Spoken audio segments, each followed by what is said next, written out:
आता आलेलो मामाच्या घरी लग्न झालेलं मामाचं. आता बघू शकता तुम्ही सगळे जेवणाला बसलेले आणि मी तुम्हाला लई दिवसापासून बघू राहील. तुम्ही सगळ्यांना कमेंट वगैरे करू राहिले तर त्याच्यापेक्षा जास्त अजून सबस्क्राईब वगैरे करा आणि तुमची मेहरबानी माझ्यावर आणि हे पायी इथं सगळे जेवण करू राहिले बघू शकता तुम्ही.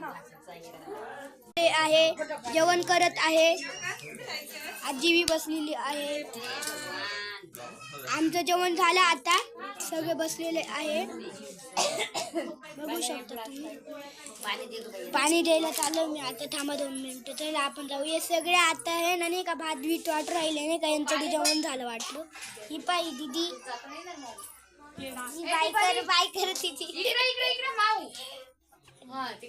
दीदी बी आता युट्यूब चॅनल वर येईल बरोबर. आणि बघू शकता तुम्ही इथं मम्मी आहे पीठ आणि नाही ना आजी आहे ना इथं पीठ मिळून राहिलं बघू शकतात. म्हणजे दीदीच्या मम्मी आणि या मावशी बघू शकता तुम्ही. चला आपण हे नाही का आता थोडा वेळ बघू आणि व्हिडिओला असाच सपोर्ट करा. तुमची पुण्य आहे अशीच राहू द्या आणि सबस्क्राईब करा, लाईक करा. बाय.